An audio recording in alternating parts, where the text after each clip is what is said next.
ban on gas and diesel by 2024. You know, petrol, gasoline, diesel fuel for vehicles and trucks.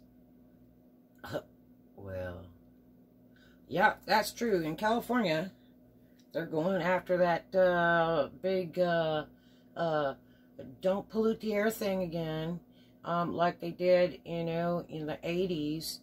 But, you know, you drive down the street and you'd see buses, the buses and tractor trailers with this big black smoke coming out, and all of a sudden ash going up in the air and coming down onto your car, so you have to wash your car. It's like riding behind a volcano. And they never did anything about that. But you couldn't even register a car, you know, if it didn't pass their smog emissions test. I had a car just like this, except prettier. And my car was an 850 Sport Coupe Racer, 1971.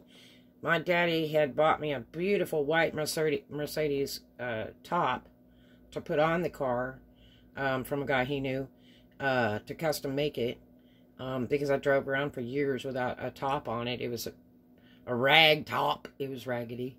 And in California, I mean, you just drive around with the top down all the time, even when it rains. But this car, I had done my wheels gold, and I had my little caps that went to it, and then I had Heliarched in here because little plastic pieces were in this bottom of this thing for like drainage or something, and I went and Heliarched some metal into there that a friend of mine from Northrop gave me, and then I put a jet wing aluminum dash in. That was really cool.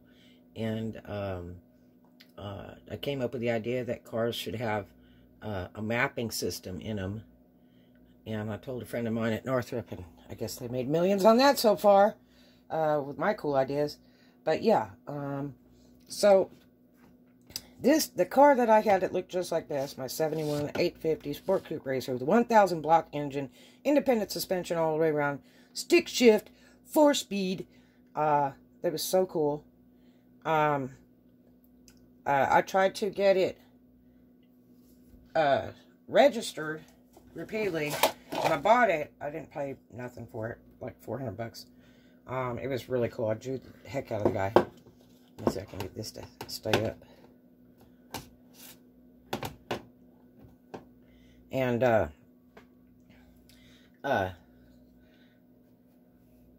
I didn't worry about it till I went to try to go register it, and at that time I had no driver's license. Matter of fact, I didn't have a driver's license till I was about 26. I had a gumball driver's license. That's another story. But anyway, so I had got this car, paid for it, got the title.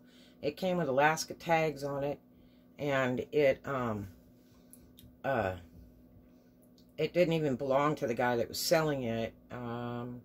That's another long story too. And so I had repeatedly tried to register it, and you had to go get smog test. And I even had Geico insurance. I didn't even have a driver's license. But anyway, I would go down to the smog station down, I think it was in Carson City, California. And they would refuse this car every single time. And you had to pay for that test. I think it was like 30 bucks each time. And you had to wait in line like all day long, so that you could go through there, and they stick these big things up the exhaust pipes of your car, and then, you know, turn on this computer and then let you run the car, and then they give you a printout, and then it's pass or fail. If it fails, you can't register the car. So I did that only about 10 times. Went to a buddy of mine called No Muff Too Tough, Buck, a guy I met in the clubs one night. He owned it, and he's like, I'll get your car passed. And so I went and went down to him, and he made up a big paper and all that, because he said the car could be exempt. Now this was in like the late 70s, early 80s. It might have been like 82 or 84. And this car was a 71, so, because I bought it used. And so he made me up this cool paper for nothing. He's a real good friend. And he said, you'll get it registered, no problem. And then I went down there and went through smog test again. It failed again. And they kind of put like a hold on it. They really didn't want to pass it. And I think after about the second or third time I went back down there with that, they finally permitted me or something to register it. And then I got that cool California blue and yellow tag. I paid like $31 a month for temporary registration. Last 30 days, I guess it was. I put a little sticker up here that showed it was signed off as temporary, just so I could drive the darn car as I needed the wheels. And they were just so strict. If you had an older car, they didn't want you to register it. Today it's different. Everybody's driving really old cars out there. I don't know how they get away with that. I even recently had a Cadillac I bought in Miami. They had California emissions on it. And I thought, well, that's kind of weird. But actually, I guess they had to make special cars for California so they'll pass. Here, you don't have to worry about that so much. In Louisiana, you do. Texas, you do. But Florida is not a big, hairy deal.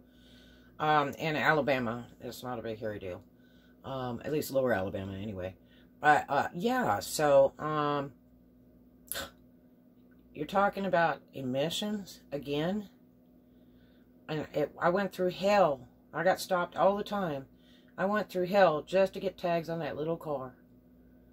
A little four-banger, really? This car was cool, though. I could do like 60 miles on a gallon. I used to drive it all over the states, San Francisco, everywhere. But anyway, so that's the story, and hope you enjoyed it, and